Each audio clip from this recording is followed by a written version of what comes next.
साह्रै अनास्था चाहिँ छैन। एकचोटि 50 लाखको भवन बनाइदिएको छ। अब अहिले 2,45,00,000 DPR पास भएर दोस्रो चरणको बजेट पनि खर्च भइसकेको छ।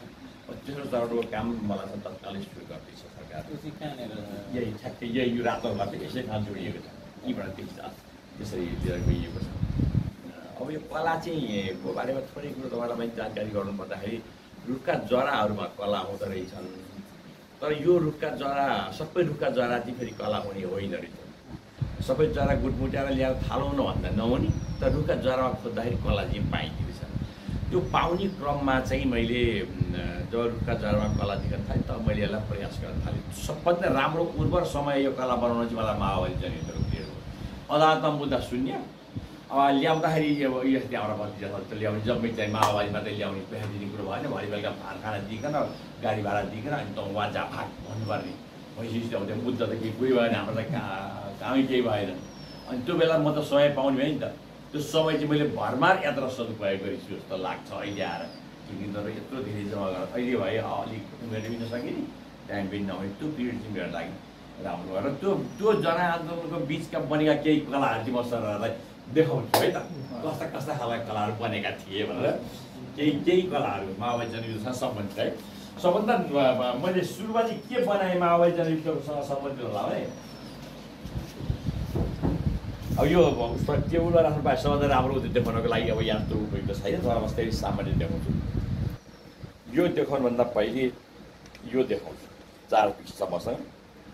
यो माओवादी जनयुद्ध सुरु गरेको है हामीले, जनयुद्ध सुरु भयो नेपालमा 71मा।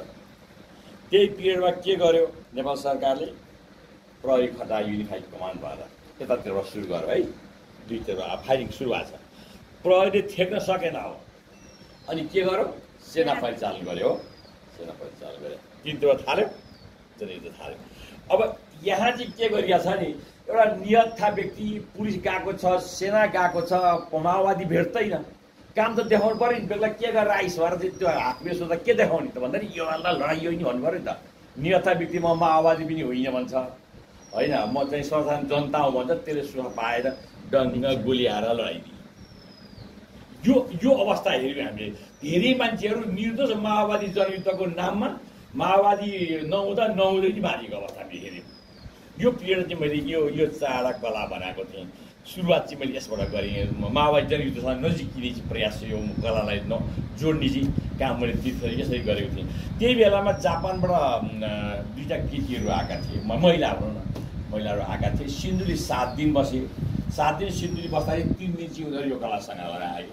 उनीहरू यो चाहिँ चिज मलाई हामीलाई दिए, हामी किन्छौँ, हामी जापान लान्छौँ, पछि नेपालमा यत्रो द्वन्द्व रहेछ, यत्रो सङ्कट रहेछ, यस्तो खालको अवस्था रहेछ भन्ने कुरा हामीलाई पनि यहाँको एउटा कोसिस वा चिन्नु हुन्छ नि दिए भएर आएका थिए भने यो नदिउँ मैले दिनको लागि बनाएको होइन, त्यस कारण यसलाई राखौँ भनेर राखेको थिएँ। अब यो छोड्ने भयो। अब फेरि अहिले म चाहिँ के भन्दै रगत मिल्दो हुनाले माओवादी मनपर्छ भनेर तपाईँले अलिकति तान्ने प्रयास गरेको नि भयो यसलाई। अब तपाईँले म अब 1-2 कलाहरू चाहिँ तपाईँलाई अस्ति हाम्रो यहाँ बाबुरामजी आउनु, उपेन्द्र यादवजी आउनु। बाबुरामजीलाई अब बौद्धिक व्यक्तित्व कसले चाहिँ कमजोर भन्थ्यो र है, उहाँ अर्थमन्त्री हुँदाखेरि नि उहाँले एउटा राम्रो किसिमको इमेज बनाउन सफल हुनुभयो। म पनि उहाँलाई एक दिन यो देशको प्रधानमन्त्री भएको हेरेर चाहन्थेँ। मेरा इच्छाले केही हुनेवाला थिएन, नभन्दै उहाँ प्रधानमन्त्री हुनुभयो।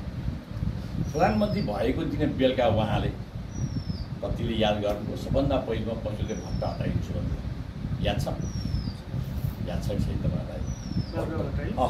बेलुकै भन्नुभएको छ उहाँले, पठाउनु भएको भट्ट हटाउने।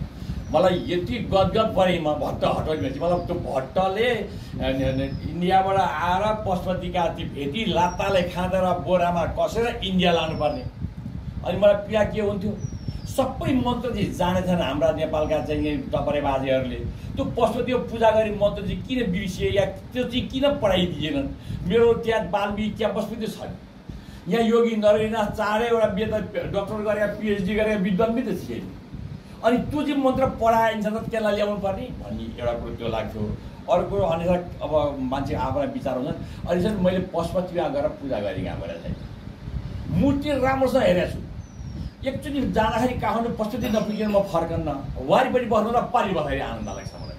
अब मेरो दिन आयो, ऊ त्यहाँ छोरो रुन थाल्यो, कपाल काट्न थाल्यो, छोरी त्यहाँ डाको छोडी, आमा त्यहाँ भित्र बेहोस भएकी छन्। त्यो हेर्दाखेरि मलाई भिन्नै खालको फिल हुन्छ।